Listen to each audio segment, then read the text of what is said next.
not your mom's admissions. So you promised that you would give some real talk today, which is great because directness is more of what we need from you.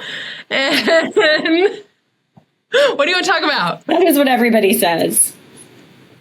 So, to me, too. Yes. But please be more direct.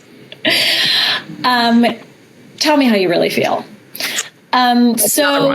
Today we are going to talk about major selection. So, when you are applying to colleges, you very often have to indicate your first choice, your second choice major. Sometimes this is binding, but in a lot of cases, it's just so that schools can get a sense of where you might land, what you're interested in.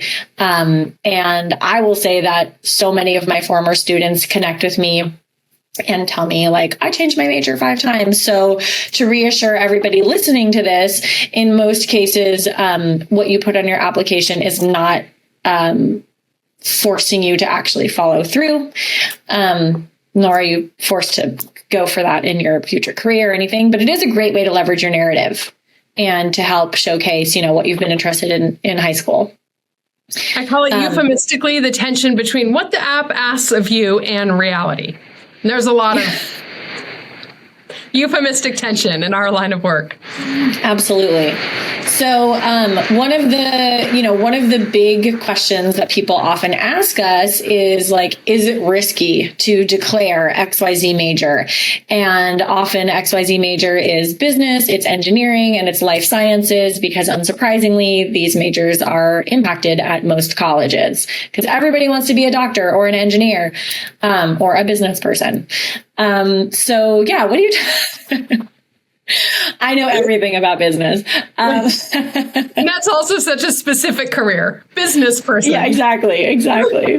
All right. So I have a lot of feelings about these different, about when kids are picking different majors. But Bridget, what is your first sort of reaction when people ask you those questions about those different majors?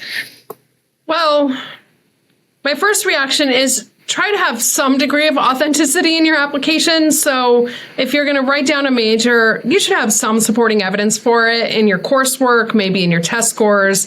And you pointed to this, Kyla, in your activities list and your essays. So just make sure you can make a case for whatever major you're going to put down. If it's a competitive major, so a STEM major or a pre-professional major in the business category, so engineering, STEM, business tend to be the most competitive majors, not always. You should have a stronger case for it. Your score should back it up. Your coursework, you should be in advanced, AP, honors, IB, whatever your curriculum is in those subject areas or the subject areas that point to that major. And your scores should be good in the math section if it's STEM oriented, or the humanities side if it's more humanities oriented. And just make sure that you can really make a case for it, that you can write a strong essay to support it. So you don't want to go after a really competitive major if your numbers are not strong enough or your story's not strong enough. The second thing I usually say is don't just pick a major strategically and have no supporting evidence for it because you think it's going to be a good strategic choice. That can read as very disingenuous and call into question, frankly, the authenticity of your whole application. Yeah, nothing stresses me out more when a kid comes to an early college app support meeting and is like, I'm going to go for engineering. And they have literally done like nothing related to engineering outside of school. And like maybe they're in Calc AB senior year and maybe they've taken physics, but they haven't really done anything else. I get stressed out, but then also I know I'm going to talk to them about being a little bit more strategic and sort of thinking about, okay, pursue something that is more aligned with what you've actually done in your extracurricular summer programs, everything else, throughout high school. And I agree with you too, that when kids say, I want to be strategic and go for philosophy, but they've never done anything that is even remotely related to philosophy, I appreciate being thoughtful about strategy, but also, as you're saying, I definitely don't want anything on the kid's application to signal this is inauthentic and then have an admissions reader taking, a closer look at anything else and second guessing whether or not the student is, being honest in their essays, on their activities list, everything else. Absolutely. And that's not to say that you can't pick engineering if you come to it late. Like, high school should be about exploration. I do think we're asking students to make decisions before they have all the information, or at least to indicate decisiveness before they have all the information. So I have a lot of students who authentically come to engineering late and they decide summer prior to senior year, yes, I want to go for it. Usually the plan is go for engineering at your likely schools, maybe your target schools, maybe a couple of your reach schools where you won't be able to transfer into it, knowing that it might compromise your chances. Perhaps that's a school you wouldn't consider if you didn't get in for engineering, but maybe don't have that plan be your blanket plan across the board. Really be thoughtful about what you're doing at each school, how binding that program is, what the inter-school transfer rules are and guidelines as you come into it. And again, have a plan that both reflects your interests and also puts you in the best position possible as you evaluate your choices come April and then matriculate in the fall. So yeah, I've definitely been reminding students, especially juniors who are visiting colleges now, like, make sure to ask when you're touring, how hard is it to transfer into the business school, the engineering school, or, whatever program is maybe more impacted or more selective. Or can any student, explore across colleges and take multidisciplinary courses?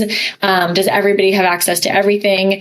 And make note of that. Like, if it is more, a school that's a little bit more tracked where it's harder to take courses across disciplines, then okay, be mindful of that when you're selecting your major, because if you would only attend that school if you could have access to engineering or business courses or whatever it might be, okay, that's something to be mindful of. But then at schools that have a more open curriculum, that's a place where you can be more thoughtful about maybe a major that is not as impacted, knowing that you could still take plenty of courses or even switch to a major that you are considering, but maybe not 100% sure about, and is one that's impacted, so therefore would put you in a more competitive pool. Yeah, absolutely. And it's a good reminder for freshmen and sophomores. Like, I'm not usually, hey, go do this pay-to-play summer engineering program, but for rising 9th graders, rising 10th graders, early information gathering helps you avoid predicaments later on. So, like, go spend a week figuring out what engineering actually is in your summer before 9th grade or your summer before 10th grade. You think you're interested in life sciences or business or architecture, especially things that are a little more pre-professional where you have to apply to a specific college on your way in at the freshman entry point. Go do some early exploration. It's not going to tie you to it. You don't need to spend all summer doing it. You could do some shadows. You could do a week course. You could do something locally, like whatever it looks like.